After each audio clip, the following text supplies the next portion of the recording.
No, that's true. Be live. Okay, so what is the day today? March 28th.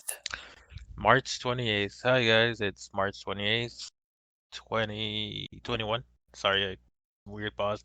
It's same trio as always. It's Spider-Man, it's Dav. Yo. Say hi. Hi. Oh, there you go, buddy.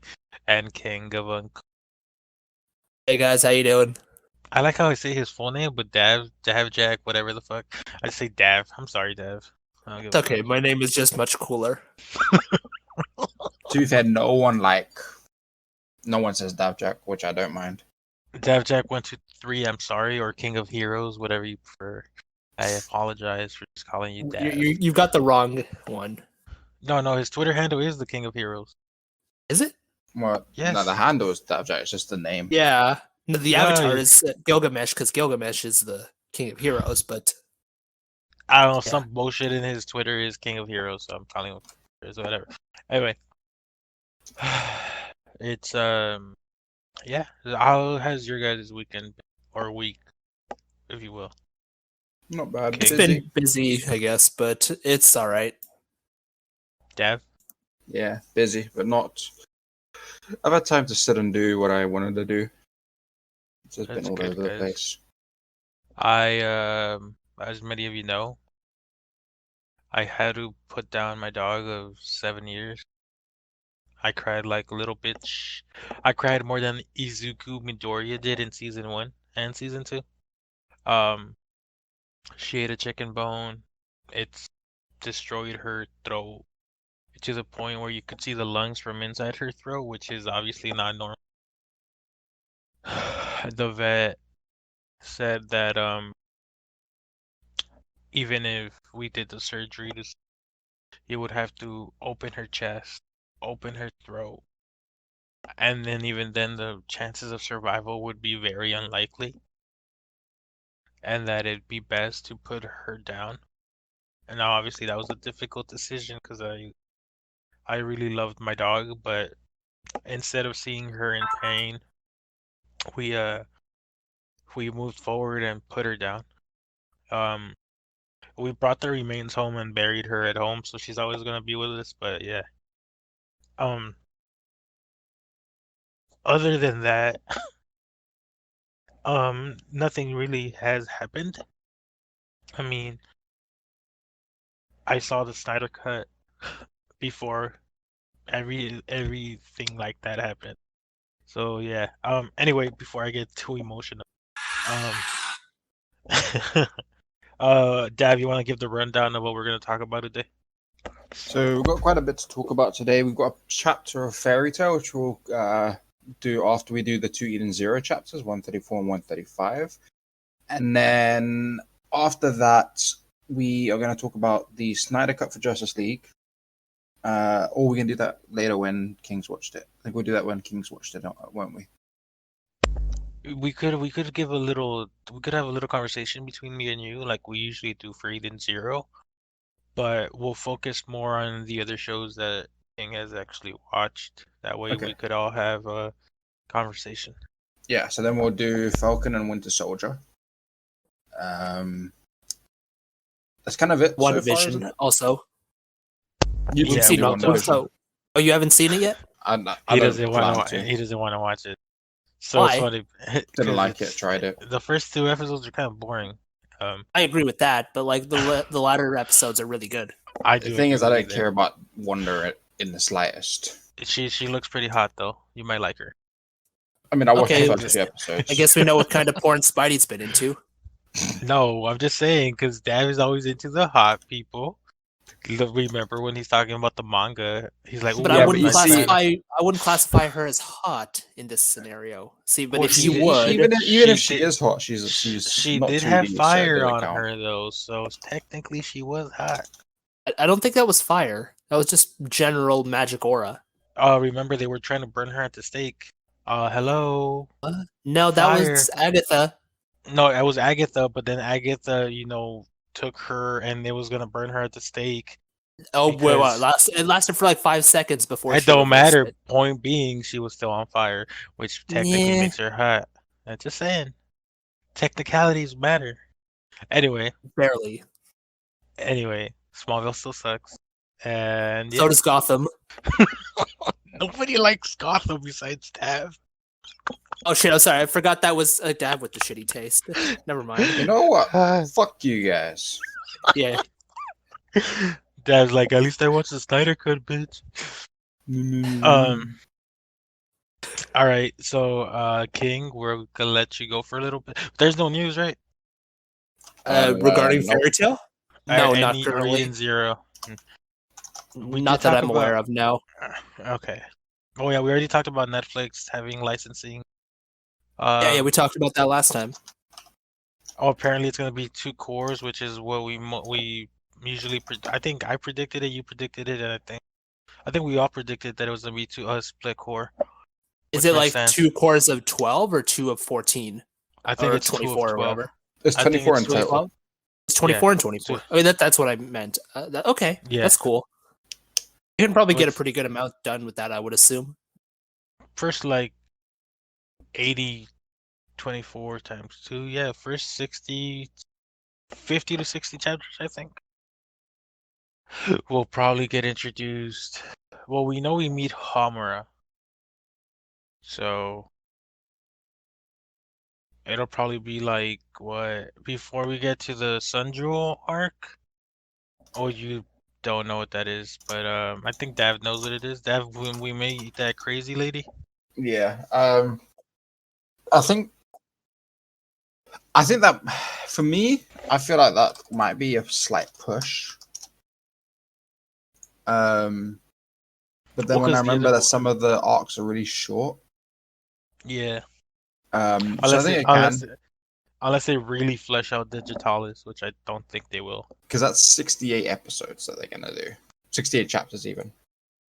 Oh yeah, But yeah, it is. It's feasible. I can see it.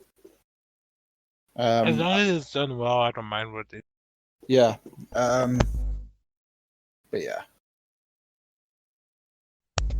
Cool. Alright, Well, good. I'll just chill back for a bit and let you guys discuss the Zero chapter, and then I will return for Fairy Tales discussion and the extra discussion. So, see you in a bit.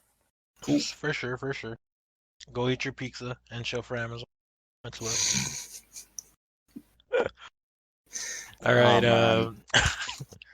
We have 2 Eden Zero chapters this week. They are Pull up. called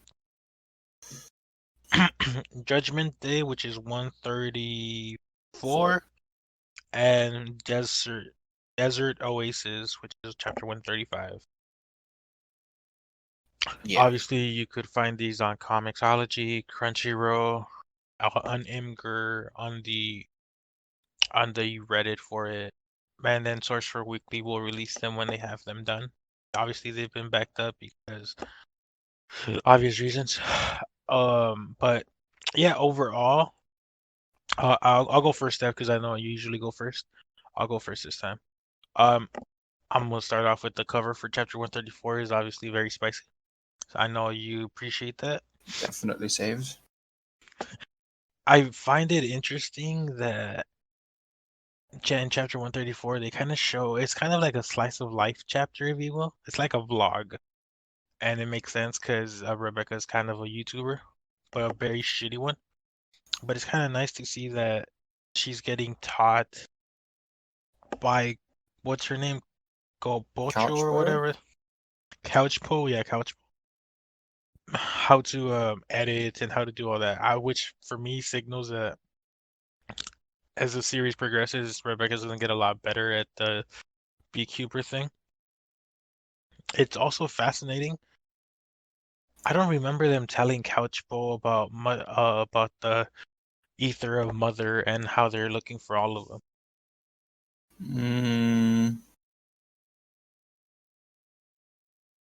Because she clearly asks, Did you find a so, relic on the mother relic. planet? I don't remember them telling her about the relics and all that. Maybe they did, and I forgot. I don't think But they I did, can but I can see it just be they'll arrive and she'll be like, "Oh, why are we here?" And they'll be like, "Oh, we're looking for this," because they could have just said Yeah. ancient relic. because she doesn't. It doesn't look like she knows that it's a relic for Mother. She just knows it's a relic. I don't I okay. This kind of leads me to a question. We'll discuss it after we both give our initial thoughts on 134. But I wonder if, and like I said, we'll discuss this after. I wonder if she's gonna be a part of the main cast. Obviously, not like main, where you have the essentially Hamra, Whis, Shiki. Who the fuck am I missing? Hamra, Whis, Shiki. Oh, Rebecca, duh. And then obviously we have like the secondary characters, which is like Clean, Jin, and then the three shining stars. I wonder if she's gonna be one of those because she hasn't left and she kind of brings that casual insight, like that casual viewer insight, like, yo, wait, did you find this? Like, Yeah, so she's just there. She's yeah, just there being there. Like she's not got any significance, but she's just a reminder that that they've got other people around with them yeah. who Oh, aren't and necessarily part of the whole team. oh, and of course, I forgot to mention they do have Laguna in the cast, so that's another one. I don't know if he's gonna remain in the cast or if he's gonna end up departing like Xenolith, but I think he'll end yeah, up leaving eventually. I found it interesting. And Yeah, then we have the cube from very early in the series. You remember the one that there's writing on your B cube and it says yeah, Eden 0? Eden. So it's kind of interesting that even though that was 2000 years in the future, we have like how like who had it and why. So I'm liking these little callbacks, if you will. And then what I found the most interesting was fuck boy, what is his name? This fuck boy Shura or whatever yeah. his stupid Sure. ass name. How he's ready to go to war. And I find it interesting how him and Ziggy are essentially playing chess, right? Ziggy's like, "Oh, this was part of my plan. I wanted him to go after everybody." And Shura's like, "I activated my trap card. I know you want me. I know you want this, so I'm activating this trap." And it's like it's kind of interesting. It's It's fucking kind Yugi versus Kaiba, bro. of My trap card, you have a spell card. You have a monster effect. Yeah, but I win. Oh, okay. yeah, and obviously I like how Eden Zero reacted. Obviously, I'm sure you're gonna talk more in depth about how they reacted because each of them had a different reaction to it. But yeah, overall, I really liked that chapter. I thought it gave us some slice of life while also giving us some exposition that we needed, and it moved the plot forward. So yeah, what did you think of it? Yeah, I agree with the whole slice of life feeling. Kafka was actually one of my favorite characters, or side characters, shall I say, because every time she's been on screen, she's been very consistent. She's just eating with her fat self, but she's always been entertaining. And even now, like you said, she's giving Rebecca tips. It's nice because despite everything that's going on with this whole war and the flipping ether gear and everything, despite all of that, Rebecca's still doing the one thing she wanted to always do and that she had always been doing, and that's just recording videos. So there's still that essence of I don't want to phrase it. Best comparison is, in My Hero, there's always the flipping main arc and then there's an aftermath arc, which reminds you that Hmm. there's still kids who are still learning, who are still living a normal life as well. Yeah, That's what that feels like. Every time we go back to the whole beekeeper situation for Rebecca, it gives me a feeling of that, she's still a normal person and she's still just living her life, despite everything that's going on around, which I really like. I love it when stories do that. Um, I had a chuckle when uh, when Couch Bro was, "Oh, so did you guys do it? Oh, yeah, but we got covered in mud and it was so big." And then she's like, "That's what it should have been in your content." She starts having a go at her because she didn't record the right content. And then, she's like, so this is okay, but you got it fucked it. We should have Yeah, recorded that. could have done better. And then Uh, the whole Eden Zero written on the cube. Honestly, when I saw it, it made me smile because still got to remember that Rebecca had that whole traumatizing situation where she's technically lost all her friends. Everyone who she's with now Well, isn't this is her true. original cast. You're right. I didn't think of that. So she's written Eden Zero on there. She's still trying to. This is one thing I see a lot of people try and bring up is that whole situation that happened to her is completely irrelevant now. And I'm like, no, not really, because every few chapters we do see her have some kind of PTSD. PTSD about it. Exactly. Doesn't happen too often, but we do Hmm still see it every now and then. And Rebecca's a and strong person. yeah, I think what people are ignoring is sure it doesn't affect the other cast, but just because it doesn't affect them, it doesn't mean it doesn't affect Rebecca, who literally experienced her fucking potential love interest and friend shot point blank right in front of her. So And it's like, also, yeah, on top of that, we know it's very, very likely that with Shiki being shot, the rest of the gang was killed as well. oh that's right because we had his arm got Yeah. So and then Hamura was gonna be uh used as a how do I say this without her body a was gonna be toy. used by yeah be a So sick fuck. it's not like she only just saw Shiki there. That's it. It was actually a combination of a lot of stuff that she might not have seen happen, but she knew or was told was going to happen. And if my man said, I'm going to shoot Shiki and then does it, you can definitely be rest assured that he's going to do everything else he said he would do. So she's still experiencing all of that. I know I was one of the people that said when the chapters kind of just went past, I was the one that said like, "Oh, it feels like it's been nullified." But then as the chapters went on, and they started showing more and more of Rebecca's, uh, Inner uh, struggle. yeah, then I I was got like, you. I "Okay, got you. it definitely wasn't just brushed over." Yeah. So Nah. I see in the cube with her now, and she's written it. Despite all of that, she's still trying her best. And she's just moving forward because she realizes that there's nothing she can do about it now.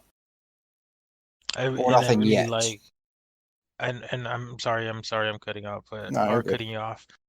One thing to add, regarding the cube, I really love the fact that after she's talking to Happy about it, she's like, the Eden Zero is like family to me now. So she's really embraced this gang of misfits, if you will, and seen them all as family, even though they're very vastly different. We got Hamra, who was trained by a robot, an android, my bad. We have the Shining Stars, who each of them were saved by Rebecca and Shiki, and then we have Whis, and then we have Pino. So it's a vast array of people. So it's kind of nice to see that she's embracing them. Her first And interaction with Shiki was literally him going, "Want to be friends?" Fucking nerd, bro. my boy looked like he hasn't showered in years, and he's like, "Yo, I look disgusting, but you want me?" That's how I looked for a bit after COVID hit. Super long Same. hair. I looked like that until COVID ended, bro. The first time 'cause I needed that haircut. My hair was growing. But this chapter, oh, I'll let you continue. But yeah, But yeah, so I just love that whole that just. I mean, it's what 2 pages of yeah, Rebecca and Happy just talking and then just reminiscing and she remembers that was it the red planet? I can't remember, but the where Red they Cave, yeah yeah, Red Cave. where they're just having fun at the beach basically. And the art when it's focused on her, the Eden Zero is like family to me now. That it's so clean. I honestly love that little panel there. The detail in the eyes too, which is kind of hmm nice. Um, it was really nice. And then I think the transition is quite good as well into now we got. Mm-hmm. I have to admit, I'm liking Mm. Shura. Oh I'm yeah, no, liking no, him, he's like what do you call it? What's a good? He's like Joffrey, right? You hate his guts. but I hate he's his guts. good.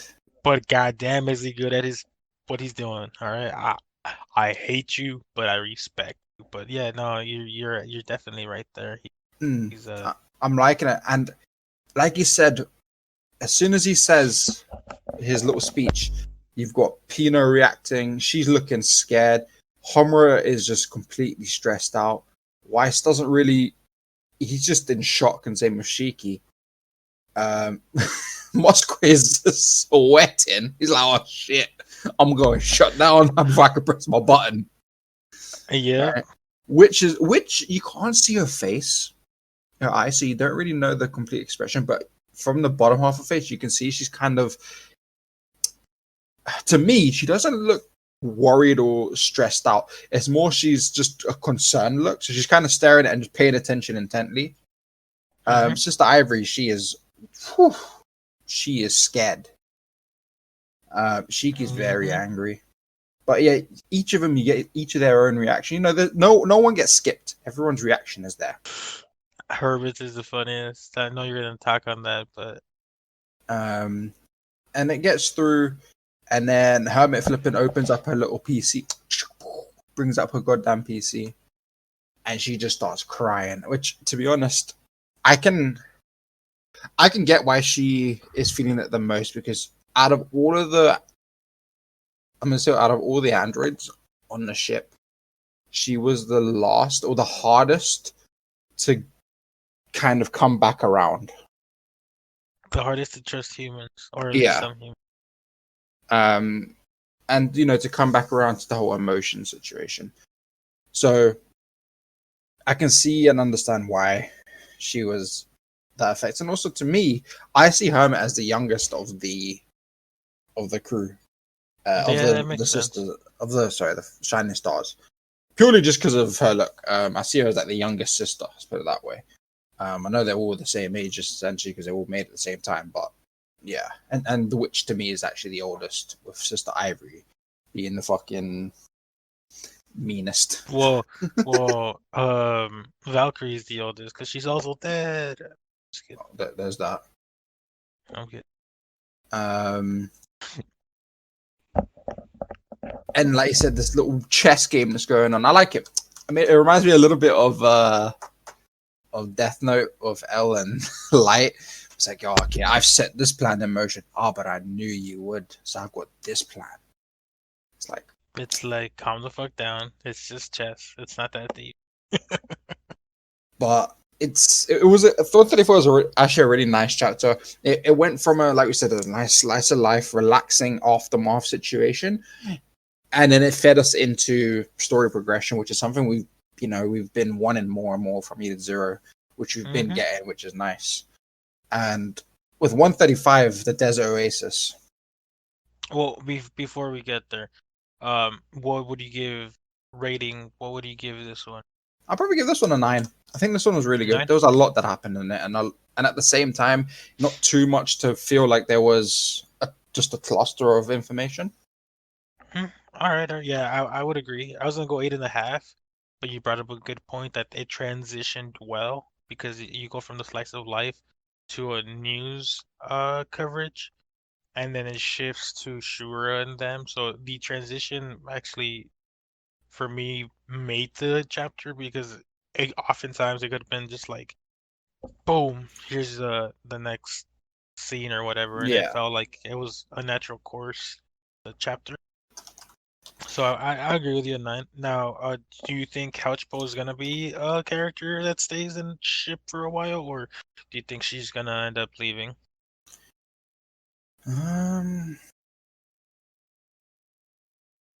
I think she'll be dropped off eventually, um, if not soon, just because the Eden's crew, they're not stupid. They're a very smart crew, and they know that they're getting into something Mhm. that someone like Couch Pro isn't going to survive. Should she end up wound up within it? Okay. She's also going to be a liability. If Shura Yeah, knows you're that right. she's on a ship and she is basically powerless, she's just a flipping Well, food no, muncher. didn't she help fight the robots and She force them? she she can fight, but unless She she is a lot stronger than we think, and she's like because Eden's crew level. I got you. Well, I don't think anybody's gonna be in that level because yeah, I don't think I think Mashima's giving us a clear to quote unquote say power levels, Yeah, right? Where like this is one tier, this is another. I don't think she's completely ineffective. I do, and I think the battle with Enforced that kind of helped show us that yeah, she like eating, but she a food reviewer, right? But she could hold her own. Obviously, if it's an overwhelming army, obviously she can't. But I don't know, because one thing that I've noticed is she's very blunt, right? Remember when she was talking to Jin and Laguna? She was just telling him how it is, and I was like, bro, you like a side character. What you doing, bro? Like these motherfuckers were like villains essentially. What are you doing? but And that's the then she thing. also Sorry, carry what on. happened? Well, no, because she also mentioned that she could live on the Eden Zero forever because the wide array of food that they have, so she wouldn't really need to travel anywhere because she could just get it in the ship, which is something that kind of has made me think that she possibly could stay, but you did Yeah, but bring up a good point. she, I think that whole point about she can get all the food on there. I think part of her content would be not just the food; it's the fact that she's gone somewhere for the food. Um, that's how I imagine it anyway. I don't watch food vloggers myself, but I'd imagine if you're a big time food vlogger, part of it is that you travel to a new country or a new city and you try their food. It's about the experience, not just the food alone. You can't get that from Give the me Eden's ship alone. give me a second. I follow this one guy on YouTube. His he's the guy who said my day is ruined and my disappointment is immeasurable. That meme that was a viral Yeah. sensation. He does essentially what Couchpo does, where he buys the food and then he takes it to his house and he reviews it there. So I don't know. I don't. It's hard to tell because we have so little Yeah, info on information. her. But But hopefully, the way Mashino continues handling her the way he's been doing, because it's really worked. I just Mm. don't see. I mean, like you said, we're not gonna get many people on the level of Eden's crew. Not good people, shall I say? We might get one or two more later down the line, but someone like Couch Pro, to me, I don't see them being that level. Yes, she fought with the robots, but in a fight versus, let's put Poseidon Nero gang and Ziggy gang, she's just gonna be a liability. She's just gonna That's true. be she's gonna be in the way. They're gonna have to protect her. And even if she doesn't fight, she just stays on the ship. That doesn't change anything because her being on the ship, the moment someone like Shura Ziggy finds out she's on the ship, and they will, Hmm. they're just gonna kidnap her and use her as leverage. That's true. Um, and I don't put it past Shura just to kill her. And I know, and I I feel like these lot mm, are the Eden's I crew should don't be smart enough. I don't know about killing her Not right on away, him. but he'll use I her feel as like leverage, and I feel then like that's I feel like that's more of a Ziggy thing though, because Ziggy's the one who hates humans. Shura's the one who hates robots. yeah, but Shura, I'm pretty sure will happily do what he needs to do to win. He seems like a spoiled child. Well, he was an adopted child. Yeah, those seem spoiled to me. He'll do what he He's wants to. He'll do what he can to get what he wants. he's Loki. Got it. Got it. Got it. Yeah, basically. But All right. I would like her to uh, stay because she's fun. She's a funny character. yeah, she's very black, which is fascinating. But chapter 135, like you said, Desert Oasis. We get new suits, a new outfit for the crew, except Whis. dipshit. But okay. And then I'm guessing this is where Laguna's previously mentioned or not mentioned story arc will take us, where he takes us to Sandra, which is a funny name, but makes sense. Sandra, it's a planet of sand. No shit. And then we essentially meet the Resistance. So it kind of feels like Star Wars, right? Where we have the Empire and the Resistance, and then it does give a lot. It helps us.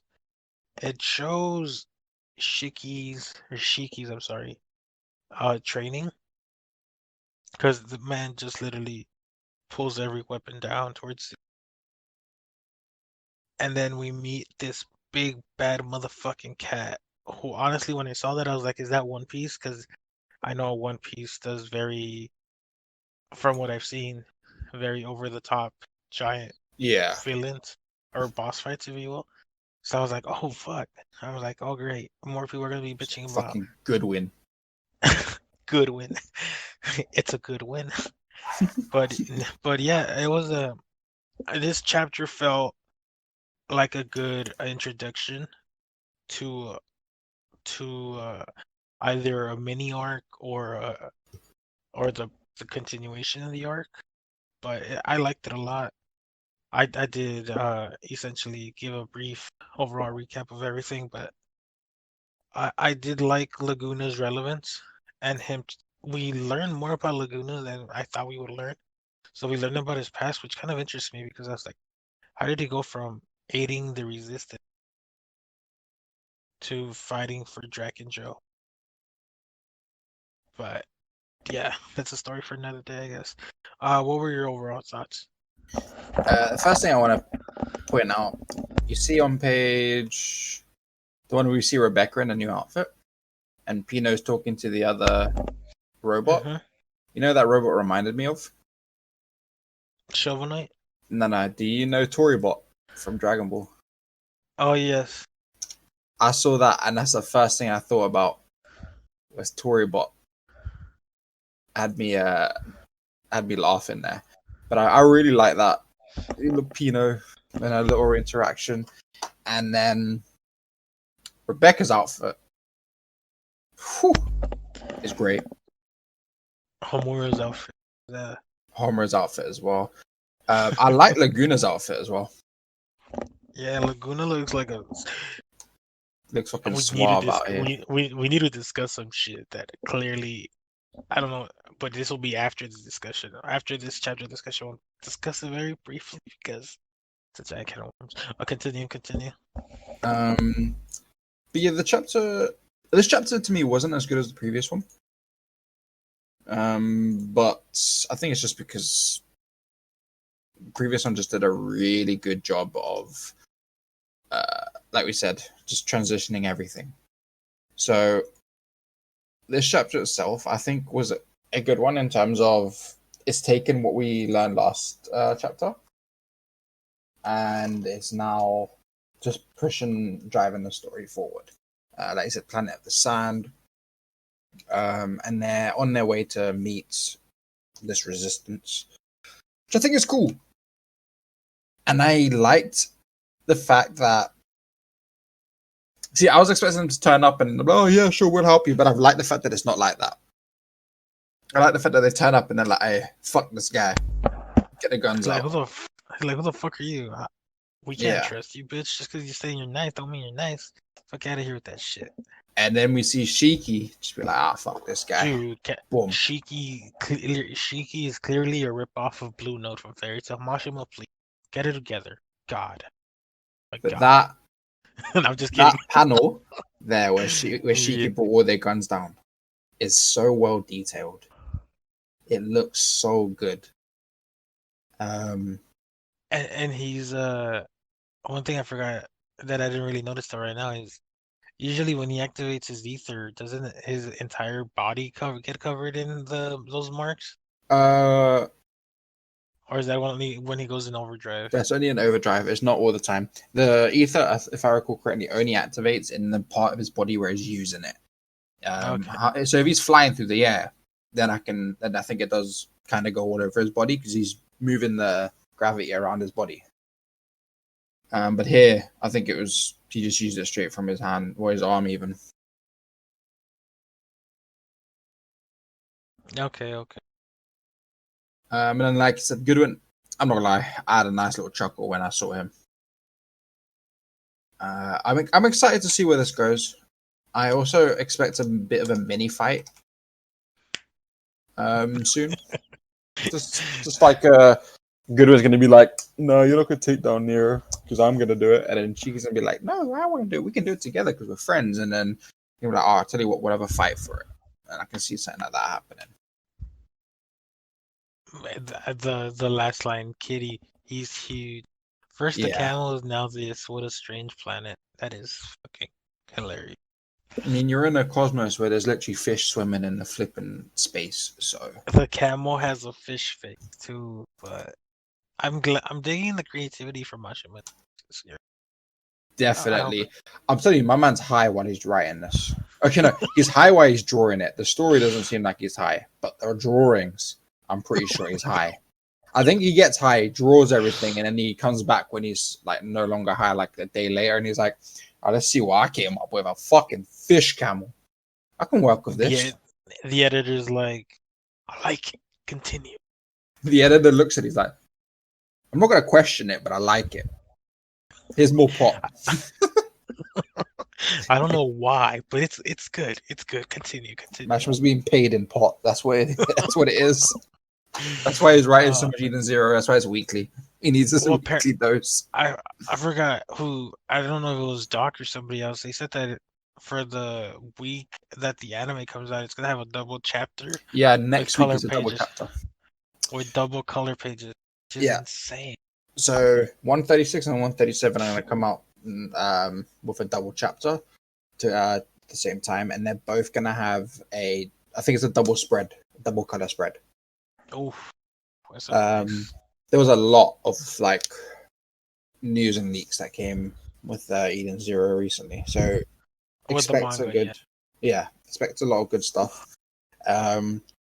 Also, the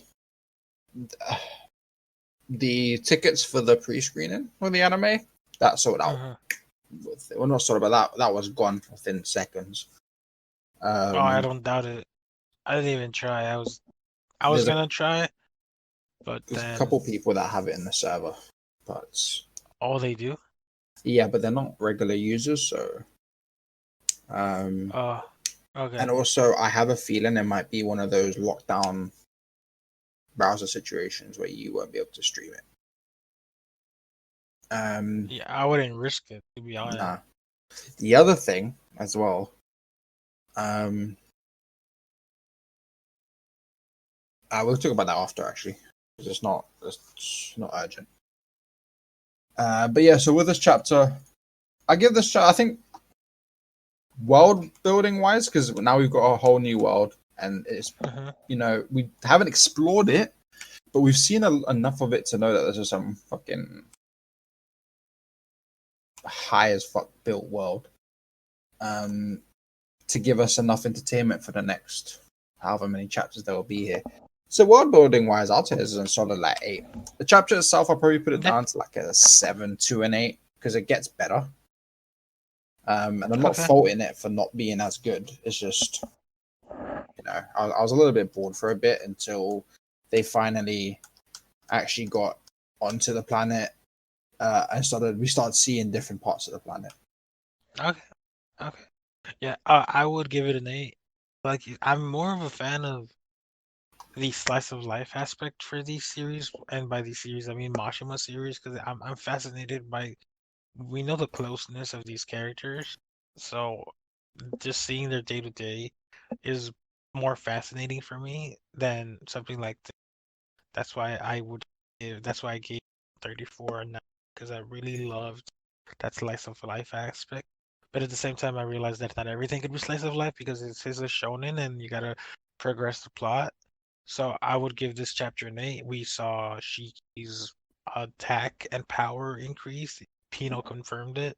We saw new characters and we saw an amazing world. So yeah, I would agree that it's an 8. Now, one thing I want to talk about is apparently on Twitter, or I don't know what part of the online people are bitching about Laguna's look. Now, Uh, not the look in this chapter, but his overall look overall, like how he has characteristics of like an LGBTQ plus character with the high heels, the lipstick, the earrings, and stuff like that. Now, my question to you is, do you have an issue with that, or is that something you even noticed?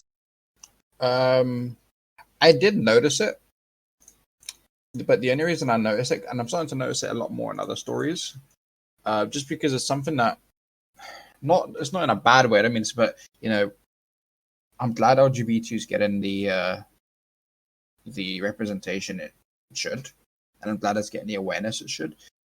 It's just that it is everywhere, and you can't not see it. Okay. You can't not see it, whether you directly find something major or if you just see something really small, like just your drive-by conversation on a social media. It's always going to be somewhere everywhere. Not that that's a Okay. bad thing. Like I said, it's good that it's getting awareness, but it has made it that I do notice that kind of representation, and I don't Okay. mind it. To me, I'm the kind of person I don't really give a shit what a character represents or what they do, who As- they are, as long as they're a cool character and yeah. do something. Okay. Yeah, cause like I was offline, and then I went back online. I don't remember how long ago. Because this was less than a week ago now. Sorry, I'm not gonna get copyright. And I was reading, so many people were bitching about his look. I was like, why does it matter? He worked for Drek and fucking Joe. That motherfucker ruled the Sakura Cosmos, bro, and he didn't give a shit. Like, If Laguna man wants was to, real, you ain't gonna be chatting shit to him. like, my boys, if he wants to wear stilettos, let him wear stilettos. Like, this motherfucker, he gonna fuck you up. Like, I didn't even notice the lipstick until that one chapter cover with Rebecca, and I was like, oh, Yeah, that's just probably a one-off. But then I started noticing, and I was like, oh, okay. And I was like, but it never, like, these people that are super hyper focused on that and like are hating on that is like, my guy, it's my pointless. girl, It's I don't like, understand why they're getting so angsty why are you about it getting because so pressed? Yeah, it's the like, character is actually a nice character as well. yeah, he's got layers, and we're still peeling back some of those layers. It's like, And it seems like he's gonna be here for not the entire time. He's gonna be here for a while, and then we're gonna learn more and more. Now that we've met his resistance lot, we're gonna learn more. definitely. I'm Um, just, but I have zero problem with it, and actually, I'm kind of happy that there is, I guess, a very clear LGBT representation in the story because Fairy mhm. Tail had Freed, I guess. Yeah, I would agree that it had freed, but it It didn't seem wasn't as like, so obvious, yeah, it was not every by only looks now and anyway. then, Yeah, every now and then when he would talk about Loxus, but yeah. even then, When he acted, that's when he knew. If you didn't see him act that way, you probably wouldn't think he was like that. But with Laguna, it's nice. It also yeah, shows his progressiveness. The word from I Mashima I himself. yeah, Um, I think he's well, cause Mashima's basically Kodansha's cash cow. hmm, What did it was what Kodansha gonna do? No, you can't. Like he's gonna be like, all right, bitch, let me just go to another that's the thing. magazine and do whatever the It fuck I want. shows that Mashima himself has been progressive, and including the um, LGBTQ lot in it, because not a lot of stories will. But yeah, Yeah. All right, so we've hit about the 45-minute mark. We've talked a little bit about Eden Zero, and by a little bit I mean a lot. We're gonna start talking about Fairy Tale 100 Years Quest. So get the Canadian in. I'm in. Cool, all cool, right. cool. All right. Let's have a look. Oh, and yes, like we said, you could read both those chapters in Comixology, Crunchyroll, Imgur, whoever. Some people upload it on Imgur, and of course the fan translation when Sorcerer. All right, King, talk to us about chapter of Fairy Tales 100 Year Quest chapter. Or anything in particular you want me to say, or do we just want to just like jump into opinions? Oh, we could do what we've usually done, where we just talk about the chapter name Yeah. and our overall thoughts on the chapter. Okay, well, the chapter is number 78, Parade of 100 Demons, and it basically continues off from the last chapter. The fairy tale mages have basically come up against Yuka. That was her name, right? Yuko, Yoku, Yuko. Yuka, is some Yeah, bullshit. Yeah. yeah, something like that. Basically, it's basically similar to Pandemonium from the Grand Magic games, when Urza had to fight 100 monsters, and that's what we're coming up against. However, Urza says that they're much stronger than the Pandemonium monsters, but that makes sense because everybody here is much stronger now than they were during the Grand Magic game. So everyone starts to unleash some of their spells, but it doesn't actually matter, which I thought was cool because it's like, okay, well, you're not going to win this like by pure strength because Yuko can summon a shitload of monsters repeatedly. So I don't know. Like, I would hope that she has some kind of limit on that. Like each one is a percentage of her life, or she has a limited amount of like magical energy or whatever. But I think the thing that I thought was most notable about this chapter and was probably the most talked about aspect of it on Twitter, at least. I don't know about the server. Maybe you guys can add on that. But was the fact that Lucy was able to summon all 10 of her spirits at the same time. That includes Plu, which fair enough. I like Plu, but it didn't really feel like an Plu's just appropriate there. addition. Yeah. Yo, bro, Blue's the strongest guy there. What you talking about? Plu's just like, No, come on now. Plu's the coolest guy there. He's not the strongest, but he's the coolest. And she does the Stardress mix of Leo plus Virgo, so that was, I don't know. I think it was a good chance that everyone seemingly really loved to have her shine. And near the end, it's Urza and Wendy basically going up against what's her face, Yuko, trying to like attack her directly to it's like one of those like cut them off at the source things, so to speak. Oh yeah, no. Otherwise, it was a nice chapter. I wasn't like terribly amazed by it, but it's a battle chapter, so it's not going to be very deep. It's just more like, oh shit, this is cool kind of thing. So I'm happy. All right, Dav, what did you think of the chapter? So in the server, when the chapter dropped, there were two things that were talked about a lot. The first thing was obviously Lucy summoning all the spirits. Now there was two sides of this. There was, how is Lucy suddenly strong enough to do that and use Stardress?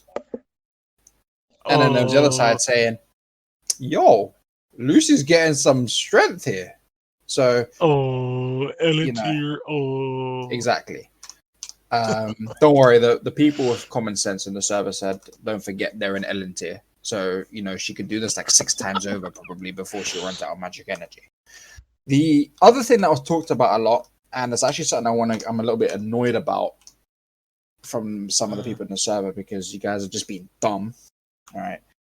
Is when Urza, so when Yokai used double team and made all the copies of herself, right? It literally looks like double team from Pokemon. That's the first thing I thought about. That's true. Urza then obviously found the right one straight away. And then Yokai was like, wait, what? And she said, the voice from your abdomen and the voice from the paper are completely different. Everyone was like, how can she find a new one? This is just plot. I'm like, no. It makes complete sense, right? That the copies, which are apparently paper, aren't going to have actual organs. So they're not going to, the sound that they make isn't going to be the same as her. It makes complete sense. No, but it's just because she's Urza. No, it makes sense. Stop being stupid. Think about it for a second, okay? Bro, they're 3D printed paper copies, all right? God, of course. Exactly. Just use a brain, okay? And even if it was right, a copy isn't going to sound the same as the actual version when it's a spell like that. And there's a completely fine reason. It's not just flipping. It's not like in flipping. What was it, Tartaros, where it's like she's completely blind, and then all of a sudden, oh, my feelings can make me see. I don't fucking know. That shit was weird, but this isn't. So I'm trying to compare the two. Interesting. But the whole chapter that was just one major fight, and I liked each bit of it. Right from the start, it's just not just saying, "Oh, it's like we gotta punch some shit." He's like, finally, I get a Exactly. punch something again. And then everyone uses. I want to say everyone, but they all go all out. Is Gray useful in this one? He does something. He used a spell. Whether it did anything, we can't see. Yeah, right or not. So we just don't know if it did anything. Oh, I don't think it touched anybody. That's the thing. We can't see if it went anywhere. He didn't do shit. Typical. But then it was nice to see again Lucy's highlight where she brings everyone out, and I think we're still seeing a lot of people coming in and saying, "Oh, Lucy's useless," but I like that Lucy's getting in every fight that we've had in 100 Quest. Lucy's done something that's actually quite a feat for her. This is true. And I'm liking it. So it's showing that when push comes to shove, she can really actually do what needs to be done. It might be a case that she just needs that bit of extra pressure from a major fight for it to draw it out of her. Or she just, she's just a slow learner. Either way, it doesn't really matter because she is still 100 Quest is showing that she has got this combat prowess, not for her own fighting capabilities, but from her own strength. She's able to summon all of her servants. One thing what I think they should have done. Then again, this is just me. Not a lot of people agreed with me. It would have been fucking hilarious if the fucking Spirit King came out. That would have been fucking hilarious. I feel like that would be overkill, though. Oh no, I agree. I just think I agree. I do agree that it would be overkill, but that'd be fucking hilarious. Yeah, he shows up next chapter. Sorry, I'm late. I was handling shit in Spirit. Well, he comes in the next chapter. He's like, "Hey, I didn't say you could summon them all at once. This is breaking the rules. The fuck back in." But we needed it. But yeah, the chapter, and then we've seen the whole of the team Natsu all throw their attacks out. Then Lucy brings out the spirits, and now they're all throwing their attacks out. So everyone is getting their panel. The fight felt very fast paced. There wasn't a lot of talk. It was a very fast paced fight. And everyone got their own little, whether it be one or two panels, everyone still got a panel. And then Lucy goes Leo Virgo form. And then Urza does the thing, gets kicked in the back. And then all of a sudden, the panel ends with a really nice staring competition, I'm going to call it. Urza death there, bro. Urza death. Yeah. Mm-hmm. Yeah. I think that was a really nice ending there for that chapter. I think it was actually very clean ending. I know you were just joking about it earlier on, but like, what if like the Celestial Spirit King showed up? Not like now, but like during the final battle with Celine. Oh my god! Do you know how many people would rage quit the series? I guess that I think that a lot of people would make comments about rage quitting the series, but I don't believe any of them would actually follow through on it. This is true. Why did Lucy get so strong all of a sudden? God. I wonder if so. Their yokai is basically the same idea as our keys, right? Where they're summoned. They're summoned from the person's own magical power, and then they're as strong as the person's magical strength. Whether they come from another dimension or whatever, I don't think. I think they're pretty sure they're just manifestations of the person's power, if I remember correctly. I wonder if the Celestial Spirit King would have an understanding of the yokai, being that he is The king. our I, our, yeah, our equivalent of their yokai. I would suspect that he does because I mean, I know we talked about it last time about Aquarius suddenly knowing like all this stuff about how to counteract yokai spells. So if she knows, I would imagine that the Spirit King knows as well. And also, like in general, like he seems to have like a very active kind of social life because he knew Ardgeir, who also knew Acnologia. So it's like there's definitely something going on there when it's like in terms of like Yep. extra dimensional creatures knowing one another. This motherfucker got Google on his goddamn world because he know everything. Yeah, no, he knows he has he has an iPhone, so he can FaceTime everybody. Nice. Fucking iPhone. Man's got a spirit phone, Uh, bruv. I agree with you guys and everything you said. One thing I do want to mention is Virgo got thunder thighs, bro, in that Dude, panel. Virgo was thick. Mm, Yeah, I was like, God damn, like literally takes up like, yeah. Anyway, I do And agree. her tights are tight. Or her socks, I guess. They're tight. You can see it. I loved Lucy being relevant and inside. It kind of makes sense because Yuta has mentioned in the past and in an interview he did with I forgot what TV station where he talked about how Lucy is his favorite character, which to me kind of makes sense given Lucy's incredible development throughout this sequel series and the lack of fan servicey moments she's had compared to the main series. I'm not saying she doesn't have any here, but I'm saying compared to the series, she doesn't have as much. I loved how everybody just comes up and they're like, "Yeah, we're here. Let's go, roll out." The star, the Stardust mix. I'm interested to know why she's only able to do the Leo, and is it because she's the closest to both of them, or is there like another thing? I'm curious to learn more about that. And like you said about Urza, it's very obvious. Urza is fighting one. She slices one in half. She's noticing how that one is laughing, right? And it's like, oh, that one's paper. Okay, if other ones are laughing like they're probably paper. So yeah, that was kind of people kind of stupid, but people be stupid. And yeah, the death there at the end. This motherfucker and side character defeated next chapter. So yeah, that that's my take on it. What do you rate the... What would I rate? I'm a Lucy fan, so I would give it a 9. If I'm being honest, because I love how she's actually relevant. I also find it hilarious how Gray only has one panel, one combat panel overall in the entire chapter. That's fucking hilarious to me. So that's another point. That's another +1. So yeah, I'd give it a 9. I like the combat. I loved the focus was on the female characters, on Lucy and Wendy and Urza. So yeah, I'll give it a 9. What about you guys? I liked it. I wasn't like terribly like amazed by it like so many other people seem to be. So I'd just say 7.5. There we go. Realistic score.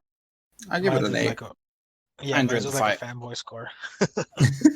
I give it an 8 because I like the fight. I like that everyone got a panel. I like it when stuff like that happens. Yeah, I agree. And Um, it's not just... It didn't with what we got from Lucy, they also didn't sit on that thing for too long, you know. They showed it, mhm. let Lucy do a thing, let her have a moment, and then carried on, rather than sitting on it for the rest of the chapter. Yeah, yeah. So like I said, mine was more of a fanboy score because I just loved the fact that Lucy was kick ass after so long of being like this essentially useless character.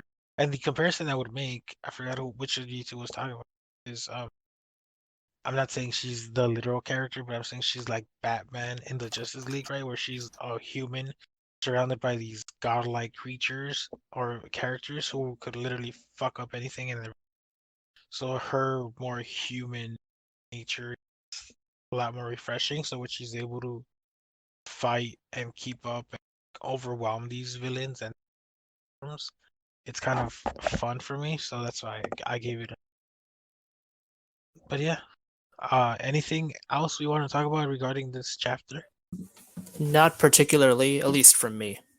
Okay, Nah, I yeah, just same. scanned it through again. We covered pretty That much was. everything. It was a very straightforward chapter. It's not like a deep thought. We saw Okay. Fire Dragon King's Destruction Fist again. That was nice. Yeah, I can't wait for a new form from Natsu. But yeah, that's about it for this chapter. Now, Dev, I know we said next week we'll talk about it, but a quick little review of the Eden Zero volume, Omake. What did you think of it? Uh, It was basically Moscow. I forgot the name of the Omake, but it was.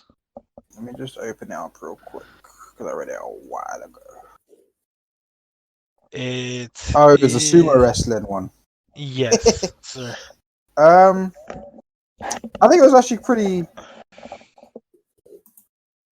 Pretty funny.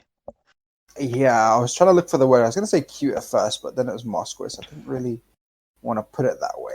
But I think it was funny. I like Moscow a lot as a character, so when we get these little insights into his mind,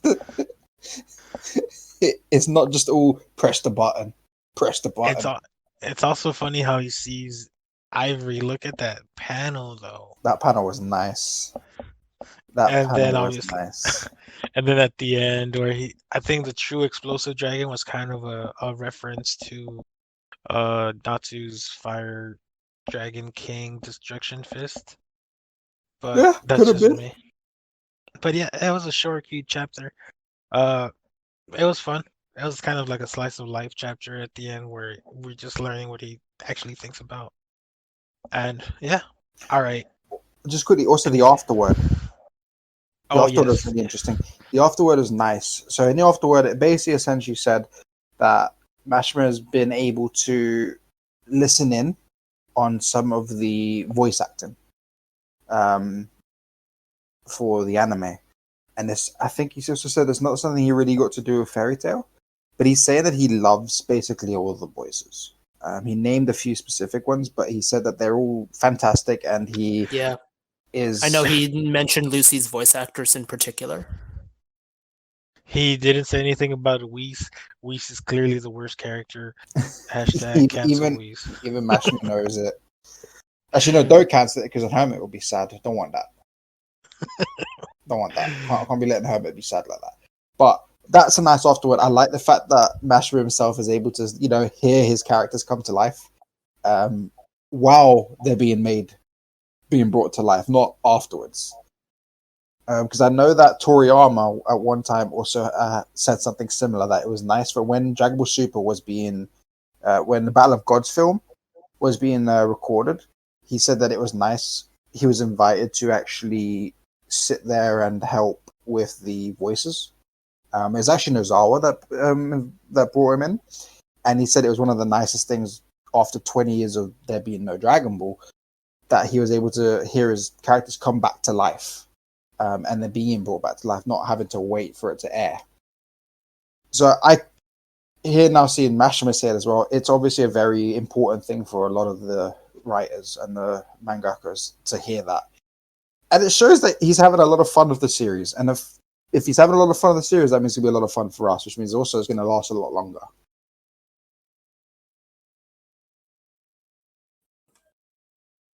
Okay, yeah. I was reading, and since I guess he's talking about the manuscript for the manga, but I thought he was talking about the manuscript for the actual anime, and I was like, oh wait, is he actually working on it? But no, that wouldn't. I mean, I wouldn't put it past Mashima, but I don't think. I don't think he's actually working. I think he's just there, Yeah, hearing it yeah, out. because Just making sure that they yeah, don't fuck up fuck it everything. up. If they don't go rave master out. All right, all right, guys, it is time. What are we talking about first? What did we all see? The Winter Soldier. Winter Soldier, yeah, we could talk about the 2 episodes. Okay, yeah. So obviously, guys, we're talking about Falcon and the Winter Soldier, which is found on Disney Plus. King. Yeah, what the fuck Uh, happened? What do you mean? No, What? Power dropped out. What the fuck? What? Oh, power went offline. Wait. But Craig's But still did here. Craig Craig's still here. recorded everything? Craig is Craig's still still here. here. Yeah. Okay, we're good. All right, We're good job, Craig. good. Yeah, for Don't once. don't mention his name. Say it 3 All times. right, Don't like drop off. let's get Yeah, into so, yeah, the stuff. Okay, let's just do the Disney stuff, right? Yeah, let's just do Falcon right now. Right, then you two can do One Yeah. Division, and then we'll stop. All right, because we don't want to risk Okay. it for too long. I agree. Or if anything, we could do just Falcon and Winter Soldier, and then talk about WandaVision and the Snyder Cut next time. Yeah, let's do that because we don't want it to go for too long. I'm good That with way that. that way we don't risk this shit fucking Yeah. fall apart. And you guys just heard a real conversation. Anyway, yeah,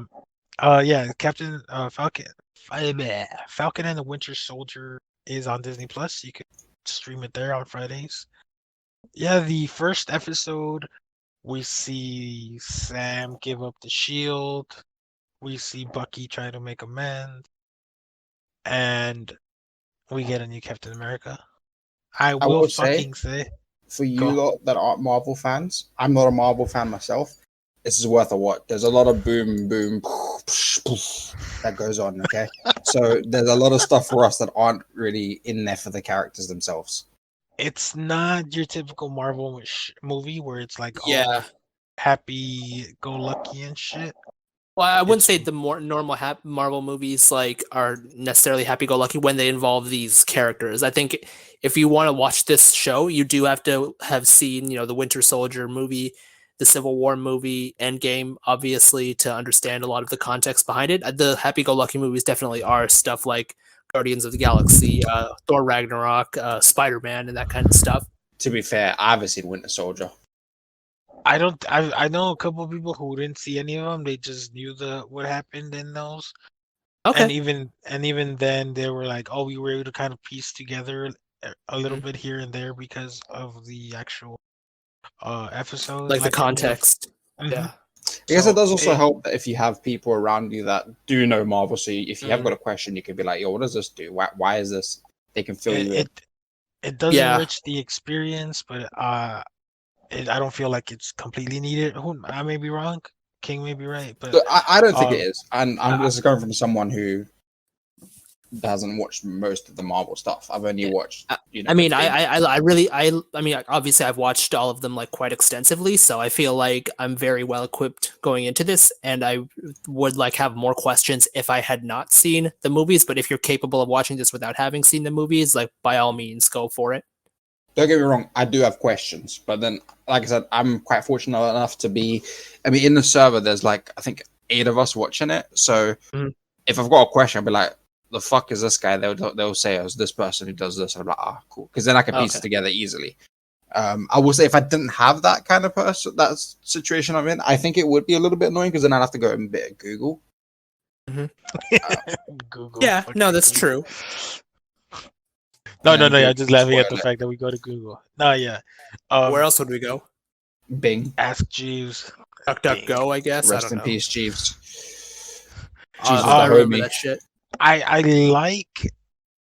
First of all, I hate the new Captain America. All right, I fucking hate it. I fucking hate him. Hate who? The new Captain America. I don't give a fuck about his name. Okay. I'm not gonna learn his goddamn name. I don't give a fuck about budget cap.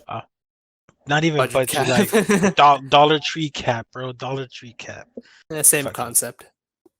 Nah, because budget could be nice. Budget could be nice. That's true. You do get some good. You do get some good budget stuff. Look, Sam is essentially the budget cap because he's supposed to be the successor. This motherfucker, he's not even budget cap. He's Dollar Tree cap. So fuck that guy. We see in the first episode, we kind of see their struggles and what they're dealing with. Sam is trying to make sure his family boat is still there, which kind of pissed me off. Is like these motherfuckers aren't getting paid. Tony Stark, you couldn't set up a fucking fund with your billions of dollars to pay these motherfuckers who risk their lives. And what annoys me even more is like the Sokovian Accord said you're working for the government, right? So why the fuck isn't the government paying you? It's not what the Sokovian Accord said. No. The Sokovian Accords were essentially you're gonna go where the government tells you to go, which would Right. essentially make you a You're an government. operator. It Yeah, makes you a government operating body, but doesn't make you like a salaried employee. no, but I'm not saying it'd be salary employee, but you're still working for the government, which means you No, should be you're getting, working under the guidance of the government. There is a which the, difference. It's like but it you're makes you still, it may, it's like no, it's not. It's not. It's like being an no, NGO. no, It's like you can work with the government, but you're not working for the government. It doesn't entitle no, you to government benefits. no. I'm not even saying government benefits. I'm still saying they should be paid. I'm not saying that them working for the government gives them all these Eh, benefits. I'm saying they should be But paid isn't for it? their It's work.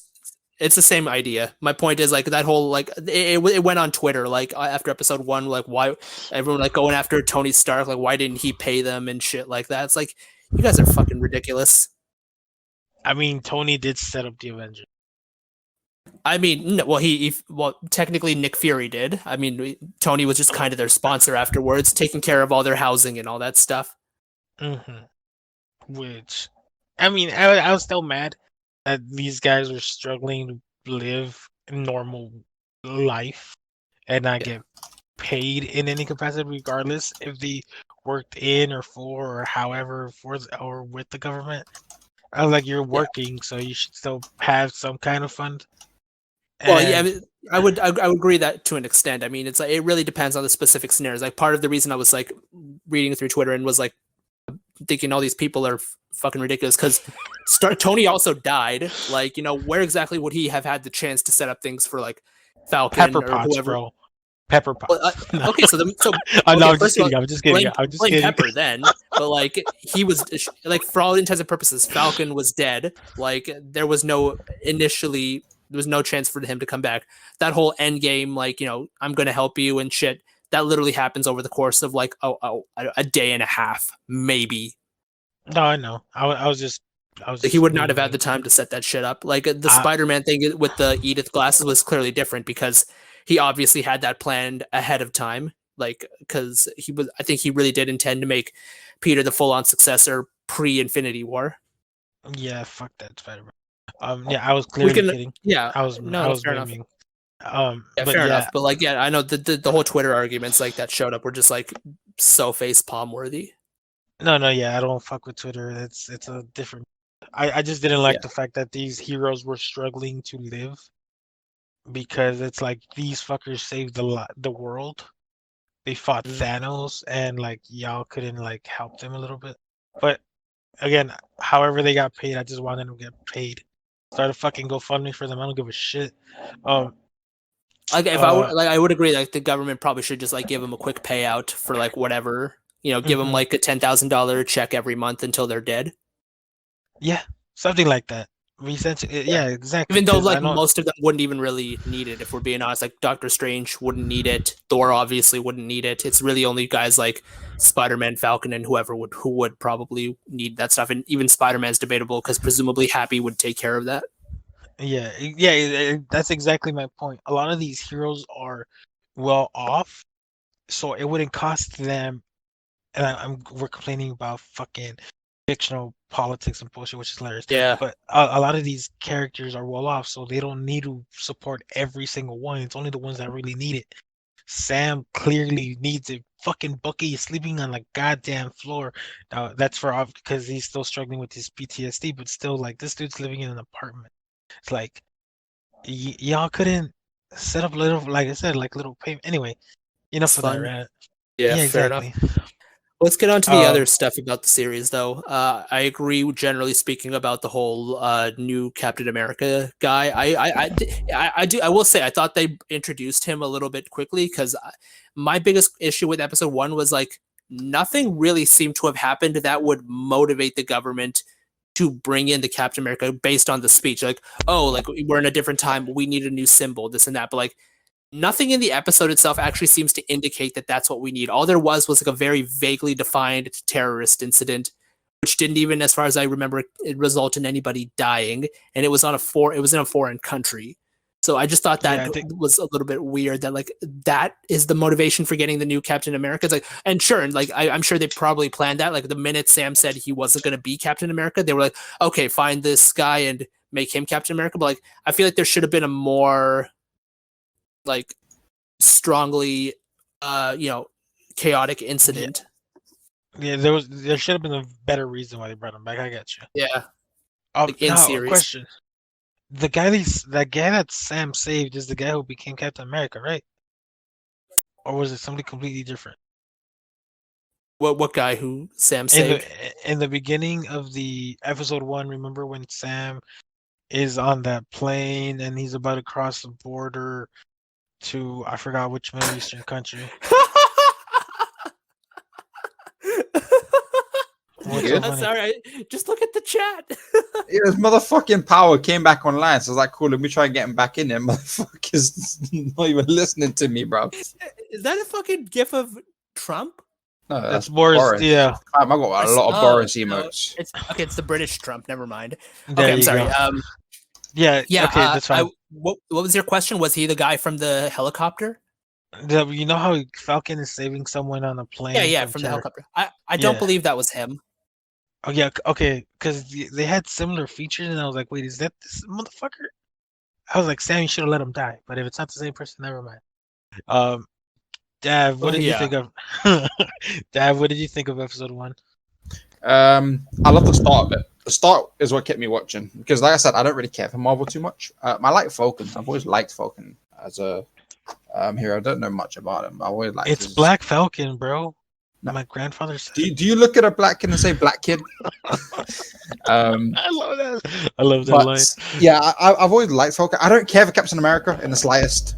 But the first episode right away is a whole fight scene, basically whole rescue scene, which is great. And then you start learning about Falcon right away and what's happening after the blip. And it was really nice. I liked it, and I could get into it. We also met Mexican Falcon. Oh, in the comics, he's Mexican Falcon. But yeah, we met him. Wait, was the character Mexican in the comics? I've I never think read he Falcon was. comics. I think he was. But he had actual feathers for wings. Yeah, no, he had like a weird like white costume that was much more traditional superhero. Like it wasn't like metallic or anything. Yeah. And he had like I think he had an actual like Falcon on his like as his partner, didn't he? I think so. Yeah. Because I think I might have seen that in the cartoon. Red Wing? Maybe it might have been Red Wing. Red Wing or Red Hawk, some shit like that. Something. Yeah. It was a bird. A bird. A plane. Yeah, no, it's Red Wing. Superman. Red Wing. There you go. Yeah. I do like. I'm sorry, Dev. I interrupted. You go. No, you good. Anything else you want to add to chapter or episode 1? No, not really. Just as a person who's not heavily into Marvel, it was a nice episode that got me interested. And I think it was great that they started off with a fight right away because someone like me who just likes the boom boom pow. It kept me going. Whoa. We're gonna get copyright strike. That's some Black Nah, Eyed Peas I can't right sing. there. I can't sing, so it's fine. Black Eyed Peas shit right there. I bro. don't Boom, sing, so boom. it's fine. Wow. See, now you just sang. Now we're gonna get copyrighted. If you didn't sing, we would have been fine. Well, I mean, if we're gonna get copyrighted, let's just sing everything and fucking get everything struck the fuck down. So next week is what I'm hearing is next podcast is the music. Is the karaoke podcast? Got it. Yeah. Which is not bad because there was like the WandaVision thing, so it might make sense. True. Yeah, I really like, and one thing I forgot to say is I really like the character introductions to this episode 1. We see that old man that Bucky's helping is essentially the father of the guy he murdered. Mhm. So I was like, oh, nice little throwback to that. Because Bucky has mentioned in the past that he sees all their faces, all the people he's killed. So that was interesting. Now on to episode 2. King, I'll let you go first. Cool. Well, I really liked the opening. Actually, I thought that the re-rendition of the Captain America patriotic theme that was done by I looked up the group that did it. Apparently, they're like a historically black group that has performed on tour with like Beyonce and stuff. So I thought it was really cool that they brought them in to do this new age like rendition with a little bit of a jazz funk music kind of thing. So playing that over the intro was cool. I actually didn't mind the new Captain America in his interview. I feel like it's obviously clear based on the end of the episode that he has some kind of anger issues. So somewhere down the line, he will he'll basically go bad, so to speak. And I will talk about a theory in a moment. But overall, in terms of like episode 2, I thought it was like actually like a very good follow up. I liked it more than episode 1. Actually, I found that everything was like I didn't really find it's one of those cases where it's like I didn't find myself looking at the timer on the video, which to me, there's only 2 reasons to ever look at the timer. One is like you're just bored and you want it to be over, or 2, you really like it and you don't want it to be over, so you like hover over it just to make sure there's like a good chunk left, so you're not like disappointed at any point in the period when you realize there's only like 2 minutes left in the episode. Yeah, no, and I thought the Isaiah Bradley callback, for those who don't know, it's like a comic book thing. They've changed the origin a little bit here, but I thought that was like really well done. I'm curious to see more about that. I know Falcon and the Winter Soldier is a shorter series. It's only going to be 6 episodes, so we may not get like a super extensive kind of background. Wait, but what? it's only 6 episodes? I believe it's only 6. I might be you wrong, but I'm fucking... fairly sure. Hold on, I'm about to hit up Kevin Feige and be like, what the fuck you doing? It's because he's black. Yeah. Who is? It's because Falcon's black, that's why. Shake my head. Sure. Okay. Anyways, when it comes to the rest of the episode, I didn't the Flag Smashers group, they I don't know, they seem interesting. I don't know. I prefer villains with more of like a clear like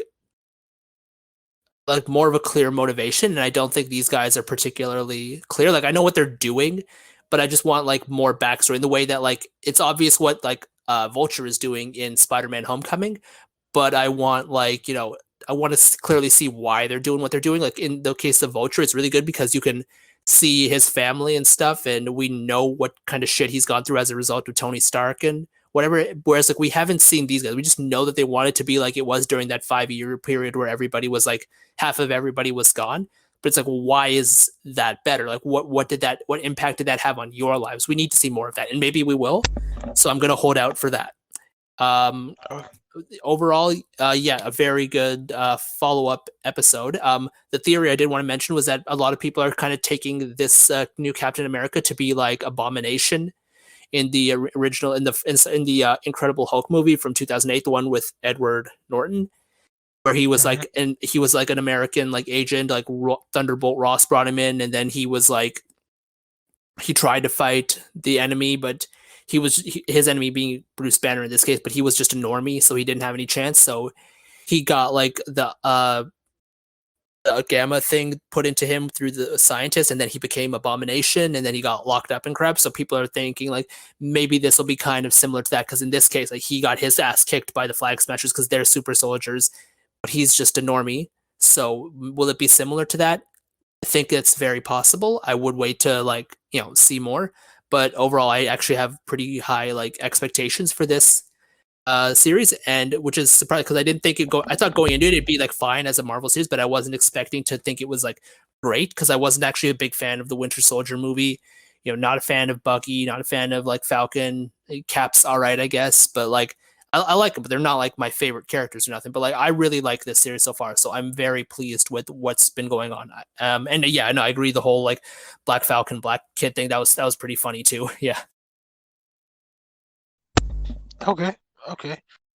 One thing I do want to say is they do mention that the people who were not blipped, I guess that's what they're calling it because of Spider-Man. Fucking hell. The people who weren't snapped, that they were ignored and that they're not that government stopped caring for them, that they're only concerned now for people who were blipped, which kind of makes sense because this series takes place right after Endgame. 6 months after. Yeah, which is once everybody came back and everybody's readjusting to everything. Yeah, so, it's interesting. Like I want to like see it though, because like I get you. Yeah, no, I get you, but I feel like they're setting the groundwork for what it was, and that That's why they're like, okay, they're slowly building up to it. Um, I do want to mention how maybe Thunderbolt Ross, I think that's his name, right? The general from Yeah, Incredible yeah. Hulk. I wonder if he was the reason that Isaiah became a test subject, and I wouldn't think basically, so because like that happened during the Korean War, and that was like in the 1950s, right? And Thunderbolt Ross couldn't be that old. He would have been but a child at that point. but no, because remember in Incredible Hulk, he mentions how when he's talking to Tony at the end in the post credits, and he's talking about how they've tried replicating the process for Steve in the past, but we never. No, no, no. That was Phil Coulson who told that to Captain America in the Avengers movie. He never said any Oh, of that to Tony in the end of the Incredible Hulk. I mean, I gotta find the actual scene, but I'm pretty honest. I fucking don't remember. All right. Anyway, But Dad, while I look for this, what did you think of the episode? second episode had me like it's a full on chuckle-a-thon. I was chuckling every like 2 minutes. I loved one of my favorite lines from it was when they were talking about when Bucky and Falcon were talking about the who they like the big three. They're like, oh, could be one of the big three, and then Bucky was like, what's the big three? You know, yes, or was it androids, wizards, and Aliens. aliens, right? And a guy goes, "There's no wizards." It's like Doctor Strange. He's a sorcerer, and he goes, "Sorcerer's just a wizard without the hat." Holy shit! I lost it. As a D&D player, that had me fucking. I was in stitches, man. We also got to point out that apparently Bucky was a fucking nerd because he said he read The Hobbit when it first came out. So Yeah, he was man was Is that really nerdy though? It's just a book. yeah. I mean it's You The read, you're a Hobbit. nerd. I It's haven't The read The Hobbit. Hobbit. I don't know what's in the book, but I'm just like, is it really that nerdy to read a book that comes out when it's? Dwarves, elves, But they didn't mythic. know that at the time. Uh, Sir, Look, there's a called nerd is a nerd. reviews. A Yeah, nerd is a nerd. My man's a uh, nerd. Man, whatever.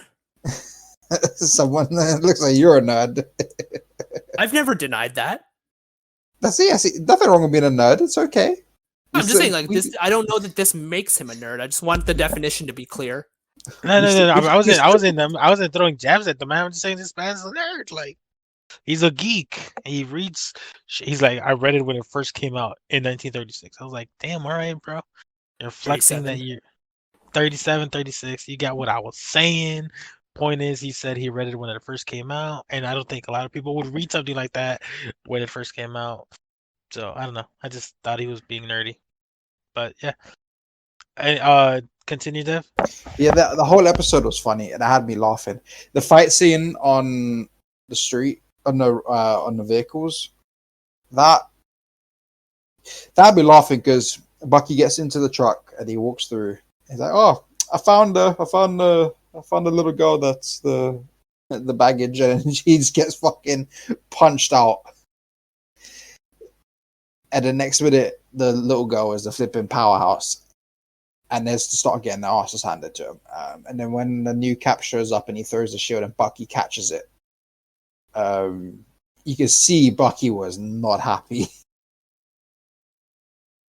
And then when they're walking, and then the new cap shows up, says, "Oh, do you want a lift?" And then just ignoring him, that had me chuckling as well. Well, so the second episode was definitely really good. It was really funny. Oh, and then the flipping therapy scene. The therapy scene was great. But yeah, the second episode was great. I loved it. I'm looking forward to the next episode. Now that I know it's only 6 episodes. Damn. It's a damn shame, but it's okay. Yeah, One Division got fucking what? How many? 9. I think 9. Ridiculous. Ridiculous. But they were also like 30-minute episodes with 10-minute credits. So absolutely ridiculous. I agree. I think it's because they're that making it such a cinematic kind of format, so they're kind of forced to. I agree that it is very long, though. Give me hold on. Do you guys think they're setting up the Young Avengers with the two kids from WandaVision? What is his name? The guy's name? Isaiah's. Harley. Oh, Yeah. Isaiah's son. Oh, I don't. So I thought you were thinking about the kid from Iron Man 3. I don't. Well, I do agree that the Young Avengers is something that they have been planning because obviously they've talked about bringing in like the daughter of Ant-Man and the Wasp, Spider-Man, obviously, Shuri. They announced the Ironheart series, and in that case, like I've never read the comic, but I know that some girl from MIT becomes Tony Stark's successor. And I'm getting the kid from Iron Man 3, so maybe he's like two successors to the Iron Man thing, like Iron Man plus Iron Lad plus Iron Girl, You and you the mean WandaVision you mean twins. you mean What? three successors because Spider-Man's also his fucking successor because Spider-Man's Yeah, not but I even meant like more Spider-Man. of a successor. I agree, but like more of a successor to the specific Iron Man like utility of using Iron Man suits. But I get where you're coming from. But yes, that does seem to be a general theory that's going around, and it does look like it will happen down the line once everybody else gets their full-on debuts, like the Ant-Man, his daughter, Hawkeye's daughter, presumably Bishop, I think was her name. Yep.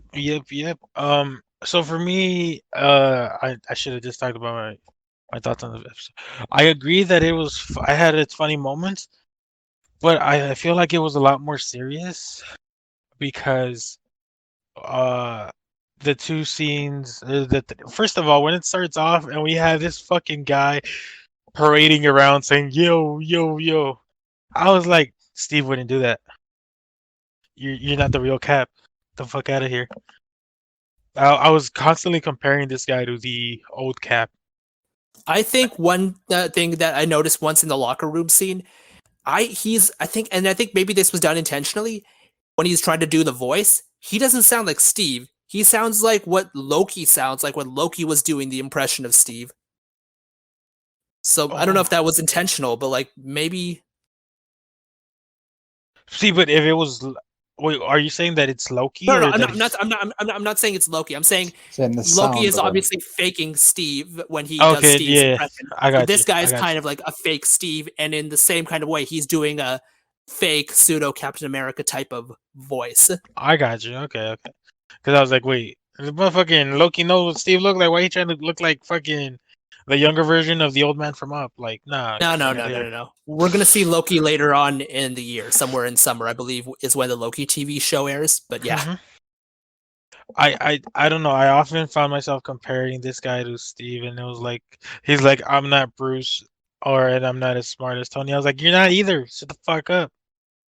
I just hate this guy. And then I like that they tried to humanize him in the beginning, but then he goes out in the field and then starts celebrating and doing all this shit. I was like, nah, you're not Steve. You're not my Captain America. Fuck out of here. And then I he has like this smugness to him that comes off not even cool. It just comes off dickish and He like, just instantly looks smug. yeah, He doesn't even have to yeah. try. He just ah. Like there's a cool smug and then there's just fucking smug. And this motherfucker doesn't look cool smug. He looks smug. So I didn't like. The one thing as well, actually, there was a fucking trigger You warning. said what happened? There was a trigger warning for the episode, which Oh I assume yeah, is for the racial profiling. I guess it's one of I those. see. I don't think it was that deep, but I guess it's just to cover their asses. Yeah. No, in that and then there was a shooting or something, right? Well, there was shooting. No, but I'm pretty sure that it wasn't for the shooting. I'm pretty sure it was for the racial profiling. It was yeah, most likely for the racial profiling, but that's what I was gonna get to right now. Rudely interrupted. Nah, I'm just kidding. I did like I like the dynamic between uh Bucky and Sam. Yeah, I like how in the whoa, see, because it sounded off good, like, oh, they're bantering, they're chill, whatever. And then the new Cap comes in with the shield, and I was like, what the fuck? Yeah, and you see Bucky when he holds it in his arm, he's like he has this like disappointment in his face because he's not handing it off. to either Sam or to Steve. And then we see this guy. This is what pissed me off. Oh, the new Captain America and his black friend are like, oh, you guys were getting your ass kicked until we came. Oh, you mean when you got your ass kicked? Motherfucker, you literally were sent flying, bitch. These people, or at least, were holding their own against them. Sam isn't even a fucking super soldier, and he was holding his own against them, and you can't even do shit. You had to use a gun, and it didn't even hurt them, motherfucker. Shut the fuck up. So, I just didn't like that. He's like, oh yeah, I'm Captain America now. Cool guys, come on, do what I want.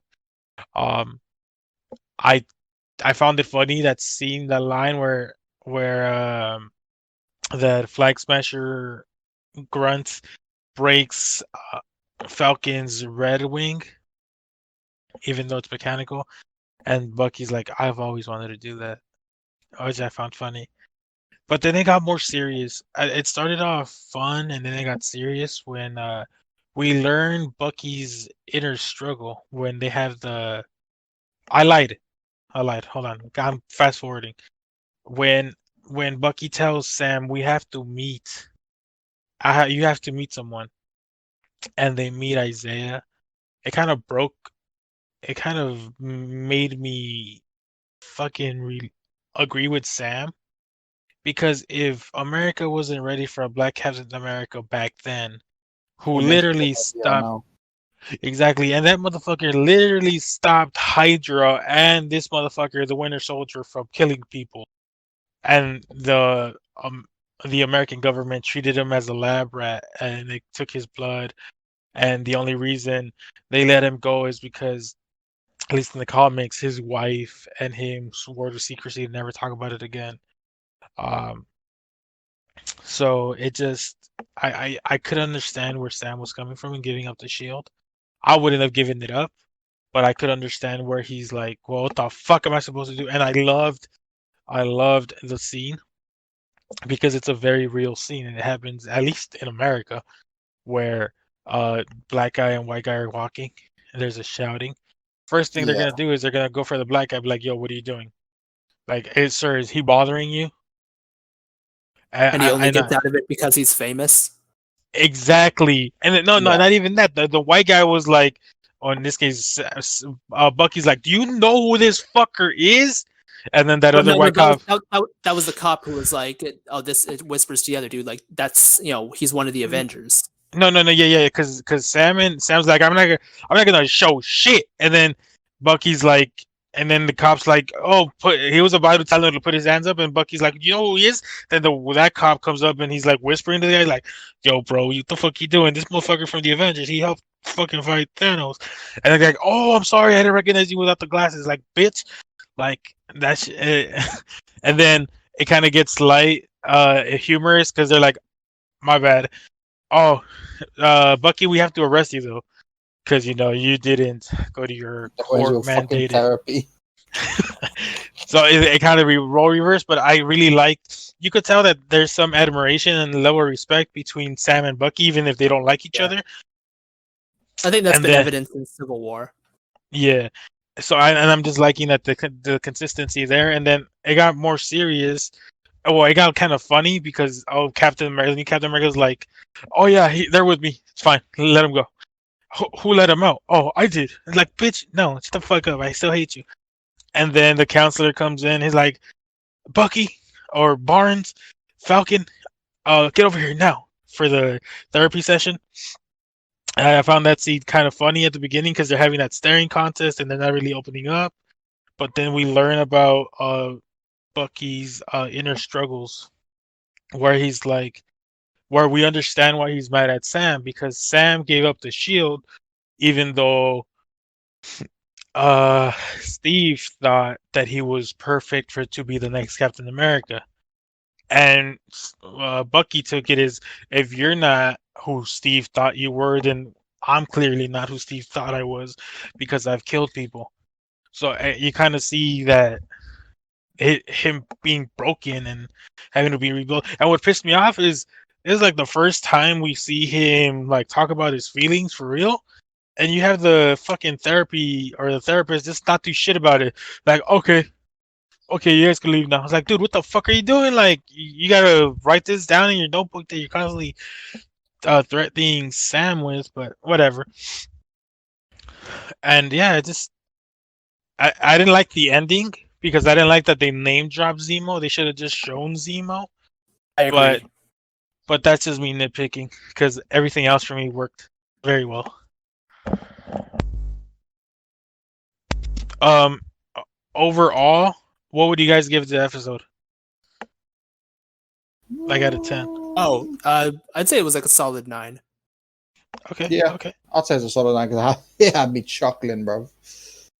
No, yeah, I agree with you guys. There wasn't that. I seen, and this is my bad because I shouldn't do this.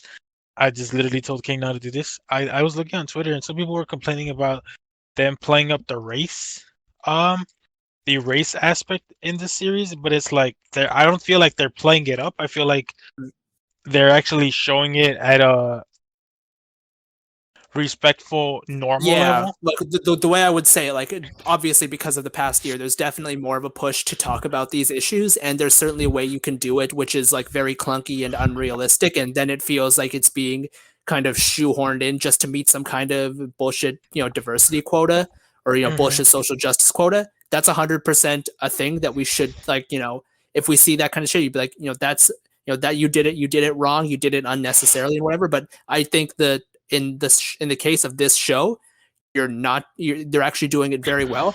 I would say that in particular, like this police scene, like I think you could maybe make an argument one way or the other about the bank scene in episode 1, if only because that's a scene where like there's multiple aspects to it. It's not solely race. There is like an economic factor to it. So like, if that were to happen in real life, I would say like, you know what, I need a little bit more evidence before I'm going to say that this is like racially motivated. Yeah. But Yeah, with and the I police I scene, I do agree feel with like you. it was fine.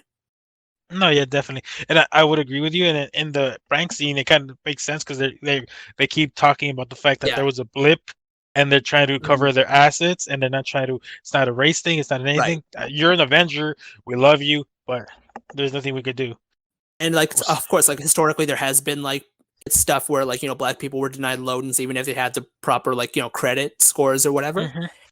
That's like legit, but like today, like obviously it's illegal, and that's not to say it doesn't still happen. But like if we're gonna make the accusation that it is happening, I would say like what, I think that you got to provide a little evidence and context. And in this case, I think the character jumping to the his sister, I think it was, who jumped to that accusation, is like I get where she's coming from, but like it's not like Yeah, she's okay in jumping to that. But like if anybody's like legitimately in real life saying that that's what was happening, just kind of taking her word for it, it's like, you know what, like in the case of the bank, maybe not, it's up in the air. But with the cop car thing, yeah, sure.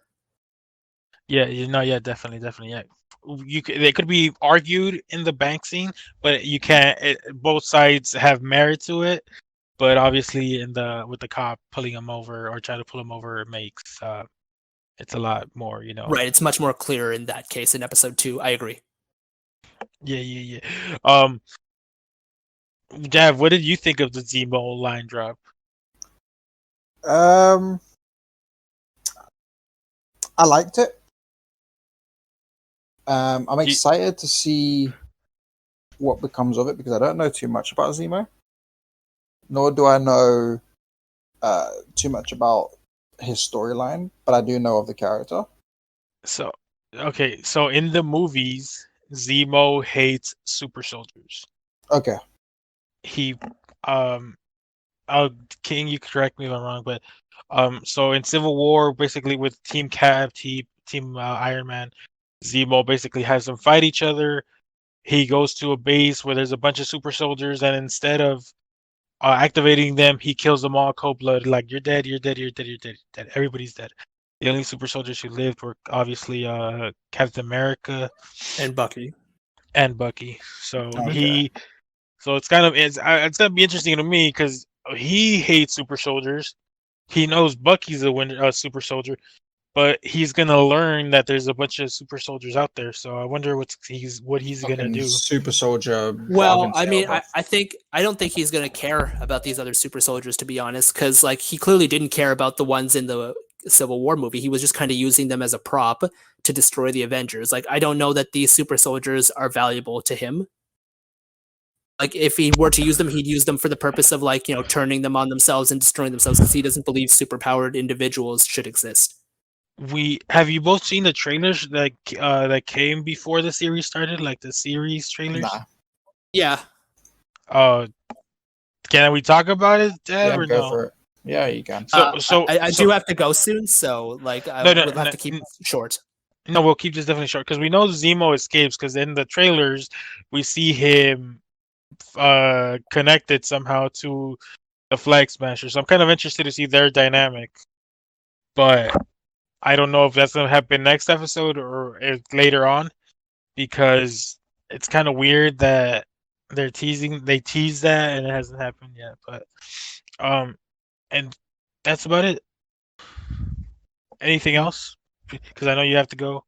Anything else we need to talk about? No. I will quickly say that AOT just got its continuation of season 1 dropped. Oh yeah. Apparently, there's going to be the second part of the final season starting in winter, September, or what was it? 2022. Okay. Yeah, winter 2022. Wait, what? Explain what? So the final season, the last episode is today, but there's going to be a part 2 because it's not finished with the manga yet. So there's a part 2 coming out in winter 2022. Oh, that's a fucking hilarious! I love it. I'm happy. Everybody was talking about how the manga was gonna end after the anime, but it's like, no, it's not. It's hilarious. So other than that, guys, there's not really else to talk about. We will cover any other news that does come out, because the anime for Eden Zero starts very soon. So if we get any more information, we will cover it, and it will be in the server. Mm-hmm. And My Hero Academia season 5 came out. It's one of the few animes I actually watch and read. But yeah, that's this week's podcast. Okay, and that's it. Do we want to kill Craig? Did we kill Craig? We kill the Batman. Oh, next week we'll talk. Well, next week or the week after, whenever we do another one. Yeah, we'll talk about the Snyder Cut and WandaVision. WandaVision, yes. So look out for that. Okay. So everybody, thank you very much for listening to this podcast. We hope you had a good time. We will definitely be back in a couple of weeks with the next episode. Until then, continue to spend your time on the Fairytale Discord server. We hope you're having fun there. Check out Fairytale Wiki Twitter Talks. We are still having multiple interviews go on, and they will be posted to our YouTube channel every Monday from here up until, roughly speaking, the end of April. We've got a lot of cosplayers coming up. We've got, TikTok users and a variety of other fairy tale fans who have some kind of media that they put out there. So if you're somebody, what? TikTok users? What? Yeah, people who do fairy tale themed TikToks. I just make sure they spread the gospel of our Lord and Savior Ichiya. Man, whatever. All right, folks. Thank you very much. We hope you all have a great day. See ya. Bye, guys.